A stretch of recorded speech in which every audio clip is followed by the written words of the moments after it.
Chief of Naval Staff, Indian Navy, distinguished commanders, participants of SIMBEX 2018, guests, ladies and gentlemen, good morning. I'm very happy to be here this morning to commemorate the Silver Jubilee of SIMBEX. 25 years is indeed a very long time. However, today's commemoration should also be viewed against a deeper historical context of maritime links between our two countries that go back far longer than 25 years. It is apt that we are in the port city of Vizag, a key port and also an ancient node of maritime trade. Indeed, Singapore was a link in a chain of seaports linking ancient China with India and beyond.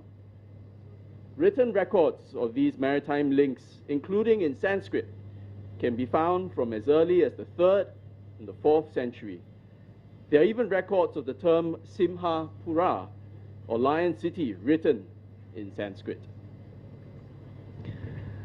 Civilizations were able to trade and thrive because the seas were open and shared. Commons that did not necessarily belong to any one party, and it led to the articulation of the principle of mare liberum, of freedom of the seas, that underpins UNCLOS today. And the key to that continued stability, therefore, depends on like-minded nations preserving those commons through agreed-upon rules such as UNCLOS. If not, we end up with the classic tragedy of the commons, where users act purely in self-interest, creating a negative cycle that ends up harming everybody, including themselves. Without rules and norms, shared spaces will break down, and in the maritime space, we therefore owe much credit to UNCLOS. Singapore and India are indeed two like-minded nations. India, of course, is a very large country, and Singapore a very, very small one. But we share an extremely similar outlook.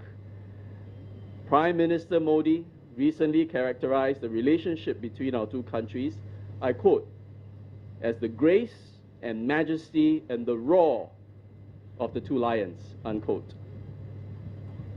Geographically, India sits at the northern end of the Straits of Malacca and Singapore at the very south.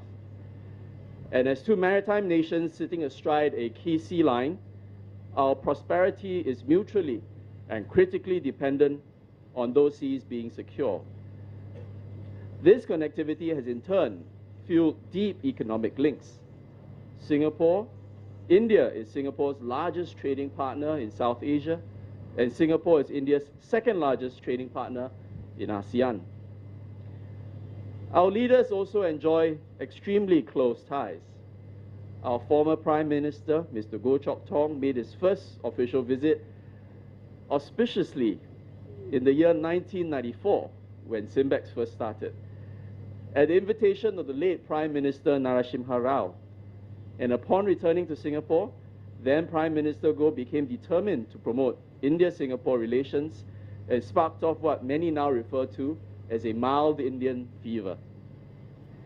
More recently, in June, we were extremely honored that Prime Minister Modi visited Singapore. He met Prime Minister Lee and delivered the keynote address at the Shangri-La Dialogue.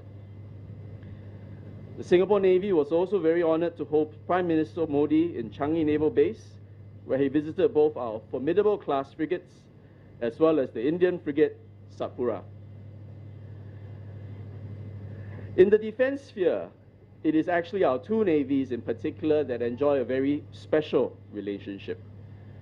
In fact, this is my 3rd time visiting India since taking over as Chief of Navy, more than any other country. And this, in many ways, is a testament to that substantive interactions between our two navies. Because in November last year, we concluded our bilateral agreement, witnessed by both our defense ministers in New Delhi, and in May this year, the implementing agreement was concluded, witnessed by our prime ministers in Singapore. And this allowed us to expand the scope and the platform to grow our future engagements by a notch. The cornerstone of that close Navy-to-Navy relations is ultimately SIMBEX, one of our longest running exercises. Today, it has been going on continuously for 25 years. The exercise had its roots, as I mentioned, in 1994, then codenamed Lion King, focusing on very basic serials in anti-submarine warfare. Since then, it has grown from strength to strength. Some of the key milestones: in 2003 was the first time our missile corvettes fired a torpedo. In 2005, the very first deployment of Singapore's Challenger-class submarines and our Fokker 50 MPA. And it was also the first year that we agreed to hold SIMBEX in the South China Sea. In 2008, RSS Formidable, our newly commissioned frigate, took part in her very first overseas bilateral exercise through SIMBEX. And then in quick succession, participation of our Archer-class submarine in 2015 and our unmanned aerial vehicles last year. But perhaps the most pertinent is how many generations of our people have grown up with SIMBEX. I had personally visited and had very pleasant memories of my time in Kochi, several times, in fact. And over the years, many Indian officers I've met, including some Air Force officers, have always spoken fondly of SIMBEX and their interactions with Singapore. It is therefore a momentous occasion that we're conducting the largest SIMBEX in history, and in fact, this is the Singapore Navy's largest ever participation in any bilateral exercise.